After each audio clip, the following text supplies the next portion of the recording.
Quando alguém vê uma pessoa como eu, com essa idade, que eu não vou dizer quanto é, as pessoas acham que a gente nasceu com 70 anos. Eu tenho fotografia para provar que eu já fui jovem. Só que numa dessas fotografias, um amigo me apresentou na cidade de Itumbiara, Goiás, e disse: Divaldo, há 50 anos você esteve aqui. Olha a foto. Eu olhei e reconhecia que está o Emanuel Chaves, o nosso doutor Brasil. Eu só não conheço esse. Ele disse: é você.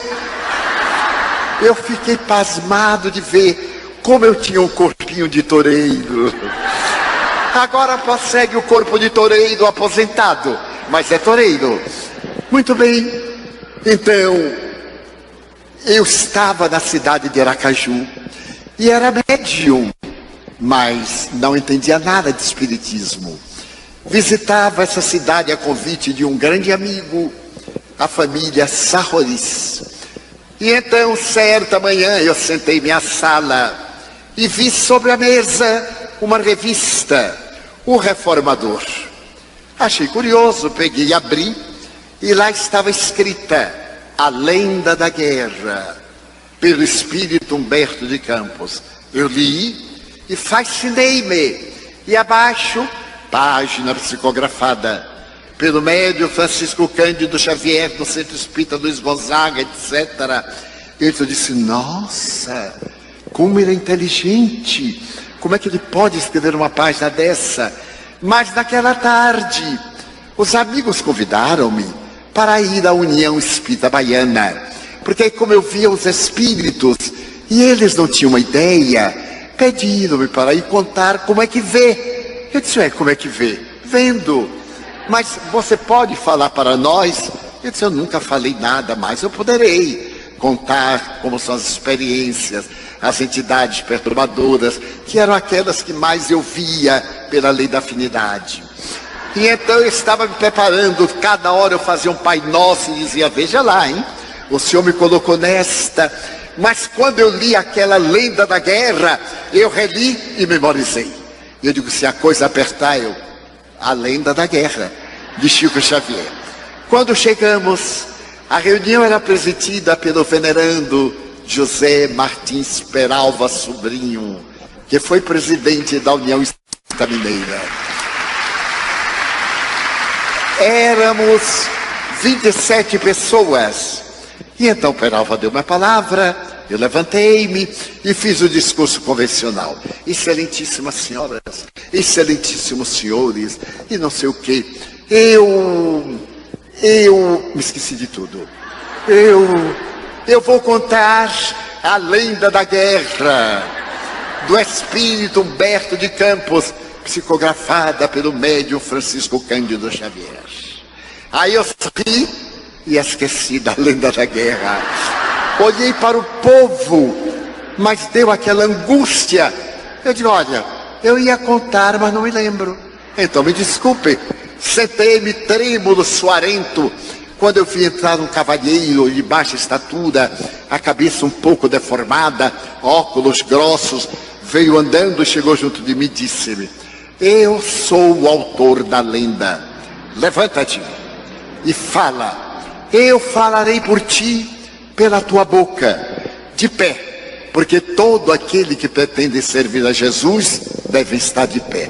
E eu levantei e disse: um momentinho que o Espírito chegou. E então eu falei, mas eu falava e dizia: meu Deus, como eu sou inteligente, olha que coisa. E falei 40 minutos. Então bateram aquelas palmas de caridade. Eu me sentei e Martins Peralva perguntou: Divaldo, você falaria de novo amanhã? Era tão fácil. Vinha o espírito. Muito bem, fui para casa, eufórico, excitado.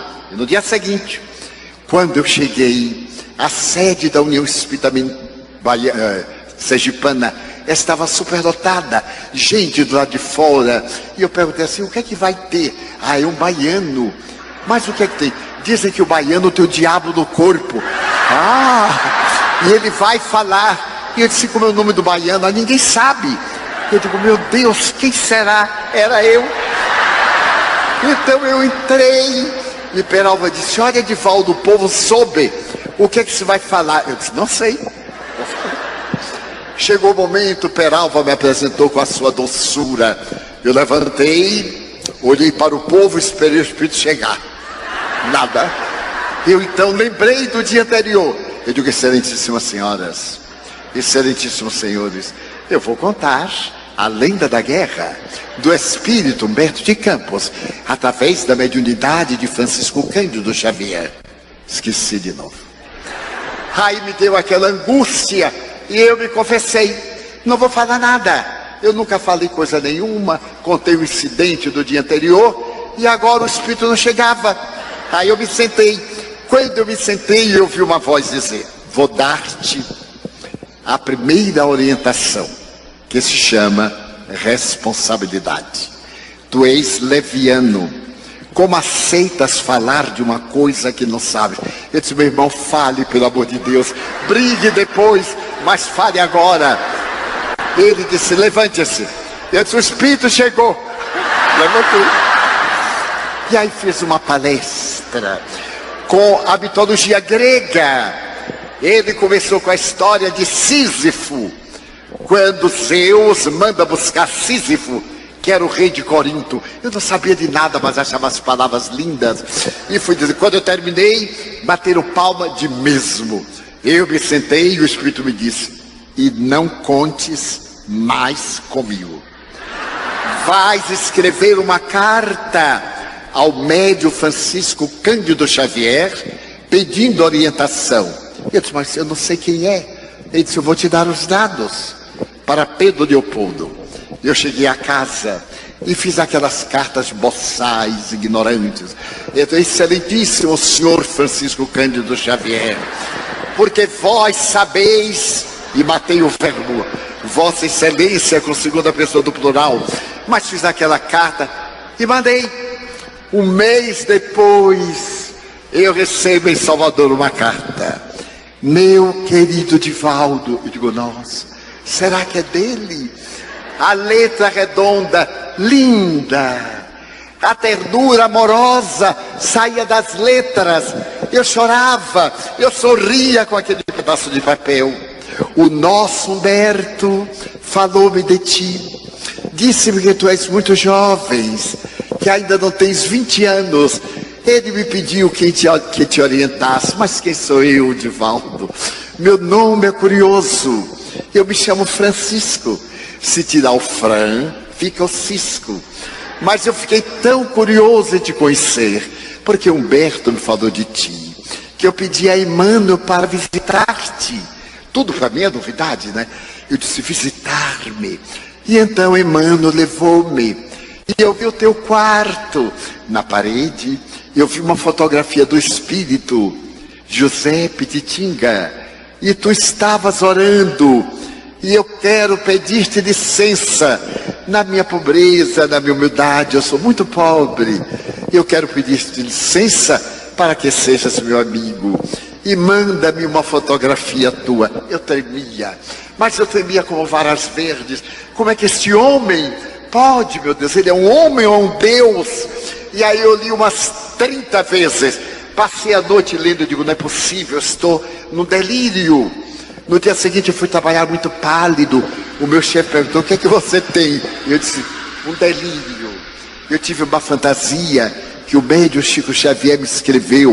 O meu chefe disse: quem és tu? Eu digo: sei lá, mas ele escreveu. E daí por diante começamos a escrever-nos. E no dia 8 de março de 1948, a família Sarroris, José Martins, Peralva Sobrinho, haviam se transferido para Belo Horizonte e foram morar no bairro Inapiários. Era o primeiro conjunto popular do Instituto do IAPI. E quando eu cheguei era uma terça-feira, então todos estavam eufóricos. E o Peralva disse: Edivaldo, sabes quem vem a Belo Horizonte? Chico Xavier. Eu digo: não pode. Vem. Ele é muito amigo de uma família, a família Cavalcante. E às 5 horas ele vem. Você vai? Eu digo: já vou agora, para poder não perder aonde é. Rua Bahia 330, Foto Minas. Eu tinha a cabeça um pouquinho uma boa memória. Às 16 horas estávamos na porta do Foto Minas, dirigido pela viúva pernambucana Dona Lucila Cavalcante, mãe de Carlos e Dorothy Cavalcante. E estávamos ali animados quando para o automóvel. Eu estava em tempo de desencarnar e salta aquela coisa, não era gente, aquele ser angélico. Ele era gordinho, e gente, gordinho é uma graça. Com uma boina de veludo azul marinho, ele saltou, jeitoso, e fez uma roda. Ele foi: olá fulano, olá Beltrano, uai Divaldo. Eu quase desmaiei. E eu disse: Chico, como é que você sabe que eu sou eu? Ele disse: pega aqui na asa, meu filho, e não larga nem que te empurre. Eu digo: fique tranquilo.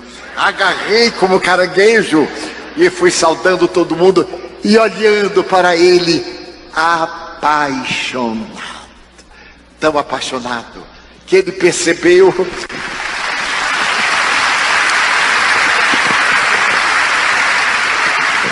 e me ofereceu aquela túnica azul marinho que eu guardo no relicário.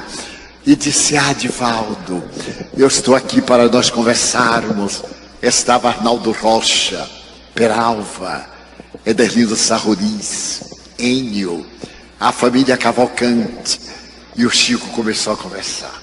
Eram 5 horas da tarde. Já eram 3 horas da manhã. E ninguém notou. Eu não senti fome. Não senti nenhuma função biológica. Olhando aquele Deus em letra minúscula, que falava da minha alma, sem nunca me ter visto. Eu disse: encontrei a felicidade. E quando se despediu: sexta-feira, meu filho, dê um pulinho em Leopoldo. Você vai? Eu digo: se achar alguém que me leve. Você dorme lá comigo, meu filho. Luísa, minha irmã, a esposa do senhor Lindolfo, cujos quintais se comunicavam, cuidará de você enquanto eu estiver trabalhando. Eu vivi a verdadeira plenitude, porque na sexta-feira chegamos cedo e fomos almoçar. E eu tinha uma pergunta para fazer a Chico, mas tinha vergonha, porque naquele tempo a palavra sexo era uma tremenda imoralidade. Não se pronunciava, todo mundo era assexuado. As crianças nasciam no repolho e chegavam através da cegonha. Eu que queria nascer na Suíça, a cegonha passando por Salvador cansou-me e largou lá. E então, meus amigos, eu estava com esse entalado, 19 anos. Meu Deus, como é que eu faço? Minha mente imunda, a castração religiosa. Eu era sacristão, queria ser fiel. Eu olhava para aquele homem que se levantou e foi nos servir, mas servir a lá Pedro Leopoldo, com uma colher derramava assim e derramava acolá. Eu não queria comer nada, só queria olhar para ele e ria, e ria. Aí olhava para mim, pegando meu pensamento. Como esquecer que existem na terra os embaixadores de Deus? E nós conhecemos um dos embaixadores de Deus. Não é um elogio chão, é um depoimento público permanente. Quando terminamos o almoço, saímos da casa de Dona Luísa. Ele me pegou no braço. Havia uma laranjeira em flor. E ele então pegou uma haste, olhou para mim com um pouco de dificuldade visual e falou: ipsis verbis, tudo em a natureza é uma função sexual. A planta que introduz as suas raízes na base da terra para sugar o humus e a água e transformá-los em madeira, em perfume, em flor e em fruto, realiza uma sublime função sexual. O sexo é o mais sublime departamento da vida. As criaturas humanas, atormentadas pelo gozo e pelo prazer, transformaram a função divina da procriação na luxúria, na libido. E durante 2 horas, ele abordou o tema. A pessoa que vive numa parceria honesta, vive em castidade. E a pessoa que se castra e tem a mente pervertida, encontra-se em corrupção. O importante não é o ato, é a intenção. Deus colocou hormônios de prazer para que a sagrada fonte procriativa seja resultado de uma emoção divina. E é por isso que essa sensação psicofísica concede a plenitude. A grande bênção do amor não é o ato sexual, porque se pode amar sem praticar o ato, como se pode vivenciar o ato sem amar.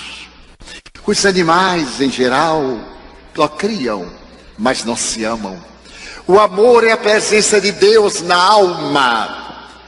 E no momento em que se busca o êxtase, ao invés do mecanismo erótico, a ternura, o amor, as expressões que produzem hormônios de natureza transpessoal, que produzem nos neurônios cerebrais a produção da oxitocina, que eu não sabia o que era.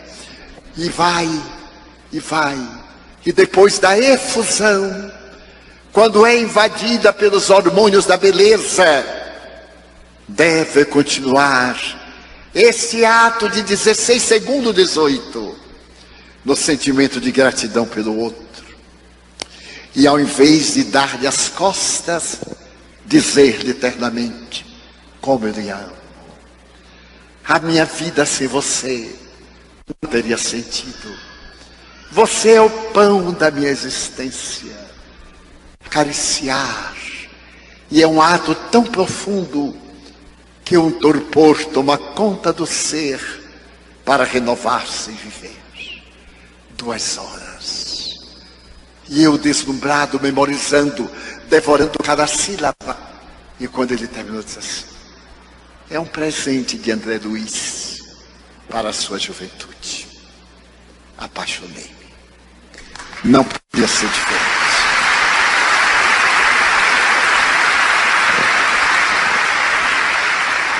Desde aquele momento, nesse homem luz, eu vi a representação máxima de Jesus.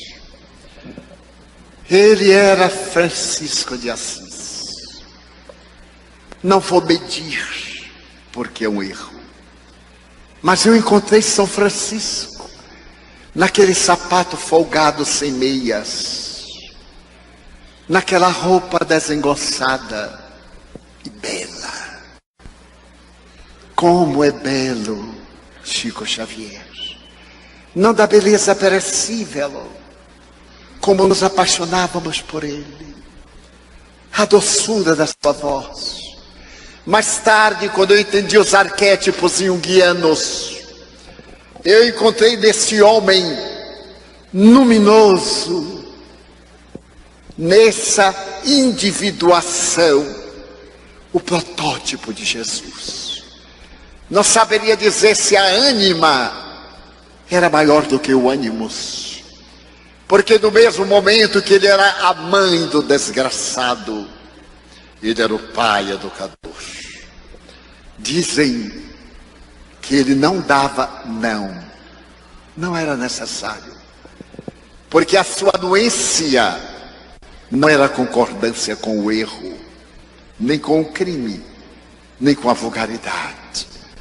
Então eu aprendi a amar Jesus amando Chico Xavier. e fiz o salto quântico. Se existe um homem desta natureza, como não deve ser aquele que deu a sua vida por nós? E ele me concedeu a honra de dormir no seu quarto. A sua irmã Luísa, seu cunhado Lindolfo, seus sobrinhos aos quais muito devo, e ao povo de Pedro Leopoldo, a dona Hermelita Horta, uma missionária de uma cidadezinha muito perto. Eu aprendi que é possível ser cristão, mas cristão verdadeiramente, porque ele me levou à casa de dona Hermelita, viúva, mãe de 5 filhos, que foi trabalhar numa padaria doméstica para manter a honra. E ali ele psicografou para mim, sem que eu tivesse jamais sabido, um poema de Rabindranath Tagore, de um livro que eu havia psicografado e tinha vergonha. E escondi o livro, porque eu não sabia quem era Rabindranath Tagore.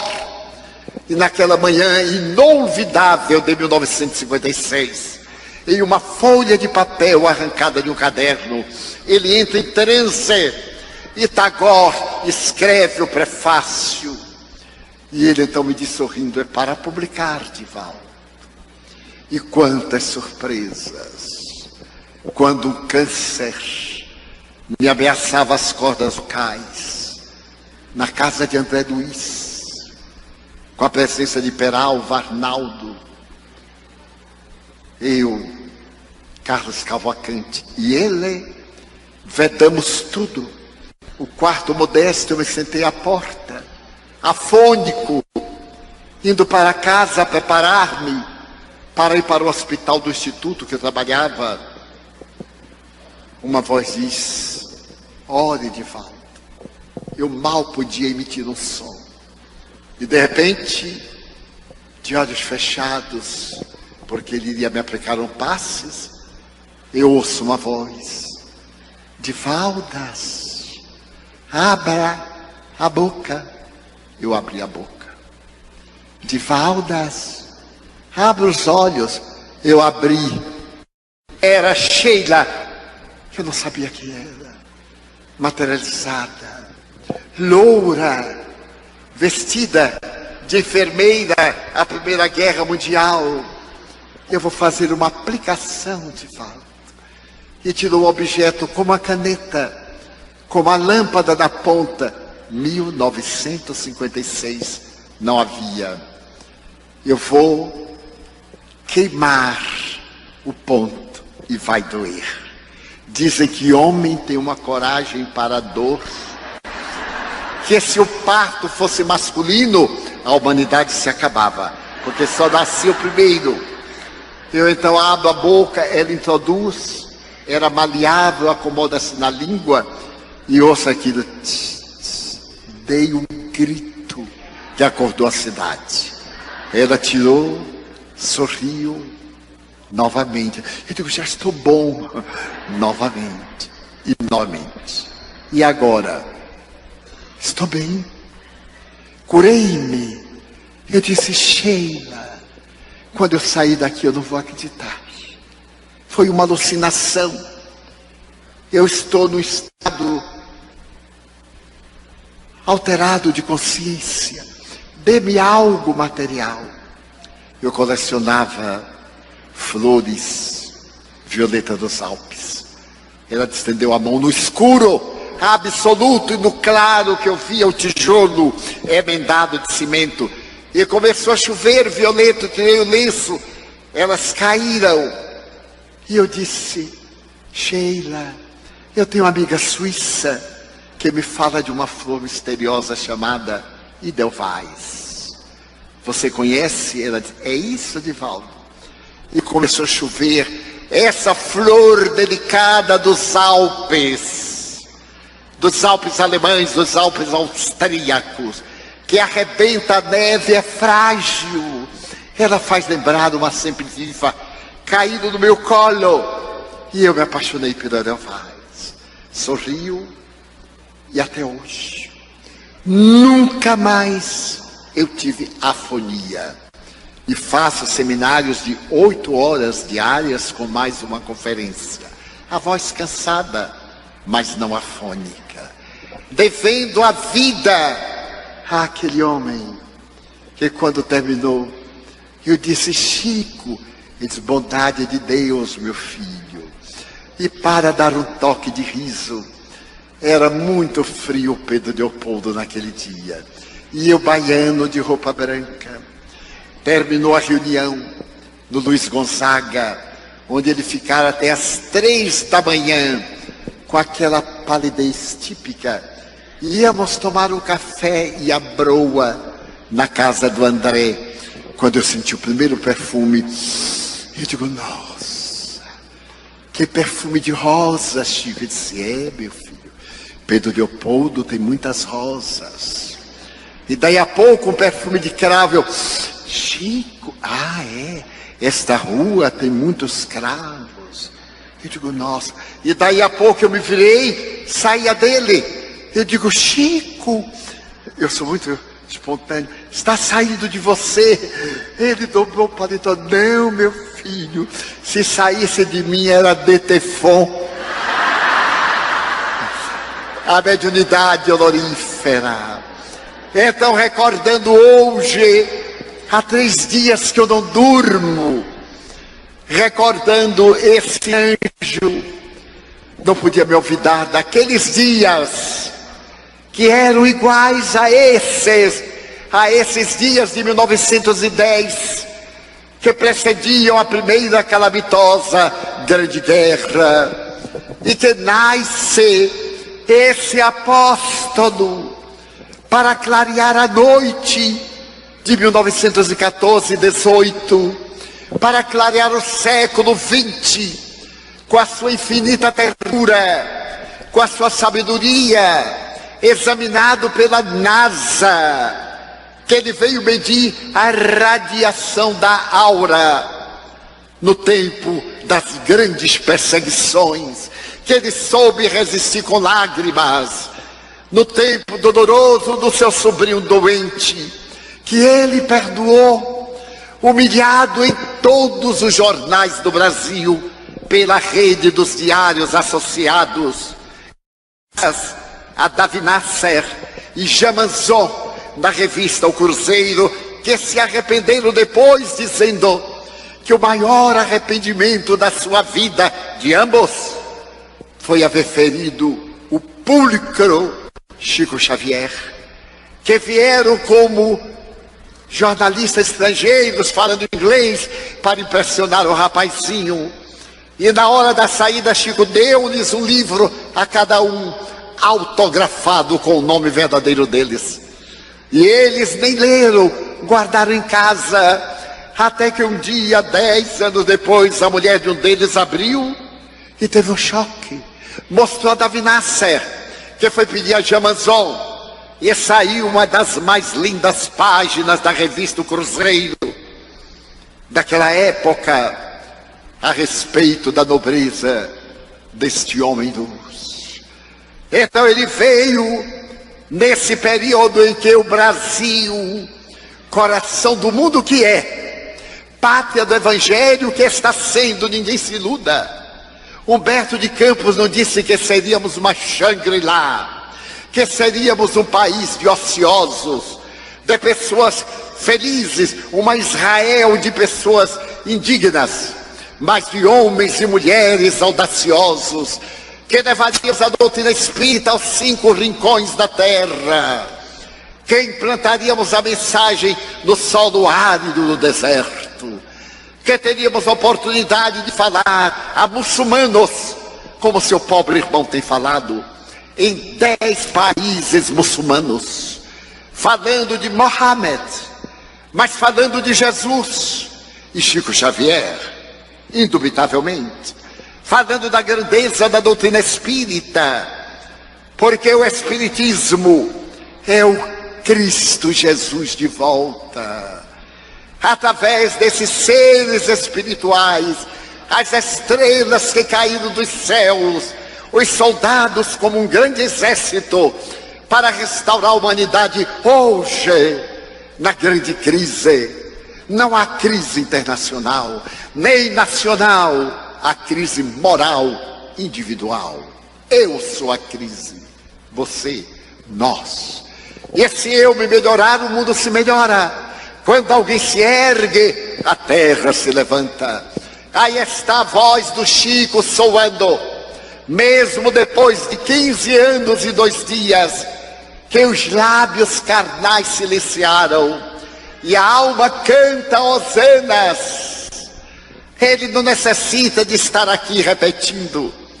Quantas vezes me disse que irei escrever? Emmanuel já disse tudo. Que palavras terei para dizer? Espero que o Senhor me honre no além, com o grande silêncio, acompanhando a árvore do Evangelho crescer. E ei-la aqui, aqueles que o amamos em todo o planeta, porque onde quer que haja um espírita brasileiro, voltei da Europa há poucos dias com um ciático obsessor. Estive em 22 cidades de 12 países, e em todos a alma do Chico pairando docemente, docificando os corações. E no mundo inteiro, depois de visitar 70 países, mais de 2.000 cidades, de ter dado 9 voltas à Lua, mais de 10 voltas à Terra, dando Jesus, Kardec, Chico Xavier. Eu quero prestar o meu culto na cidade que ele nasceu, na Cândida Pedro Leopoldo, nas histórias que nos contávamos pelas madrugadas, na sua casinha. E para concluir, certo dia ele ia para o trabalho e pelo fundo ia para a casa de Dona Luísa. Quando ele fechou a porta e foi olhar as suas rosas, amante das rosas, havia um príncipe negro. Ele então pegou a rosa e começou a falar. Eu disse, coitado, ele é um pouquinho tantã, porque está conversando com a rosa. Ele captou meu pensamento, não disse nada. E eu perguntei, Chico, você fala com as rosas? Falo, meu filho. E você ouve o que elas respondem? Ouço, meu filho. Bem, cada um tem uma mania. Passaram os seus anos. E estávamos em Uberaba. E haviam sido feitas experiências sobre sensibilidade vegetal, sobre perispírito, as pesquisas a respeito da aura. E eu estava no auge do entusiasmo que a flor amada é muito mais bela. As casas onde existe o amor, as plantas são mais vivas, que elas se comunicam, que elas dão mensagens. E então à mesa eu fiz a abordagem enquanto ele psicografava. Quando terminou e nós íamos agora à sua residência uberabense, ele me abraçou assim e disse assim, uai, Divaldo, é verdade que as flores têm sensibilidade? Eu digo, nossa, você não faz ideia, Chico. As flores, e aí comecei a falar o nome dos autores, o nome dos livros. Ele gostava dos detalhes. Eu tenho uma experiência de uma flor que uma amiga minha olhou e a flor desencarnou no meu olho. Ele disse, nossa, pois é, Divaldo, quer dizer que é verdade, não é? Eu digo, verdade verdadeira. Ele me olhou, matreiro como todo mineiro, e disse, ai, Divaldo, você lembra do príncipe negro? Eu quase desencarnei. Chico, perdoe a minha ignorância. Não, meu filho, não era ignorância não, era inteligência oculta. Eu digo assim, Chico, pelo amor de Deus, me diga, você mente? Não, eu postergo a hora da verdade. Existirá alguém assim? Então aqueles Eram dias de Otaviano, esses são dias de Jesus. Levanta-se uma voz que vem de quebrada em quebrada, e nós que temos tanto a agradecer e tão pouco para pedir, obrigado, Senhor, pela vossa atenção. Muito obrigado, senhores.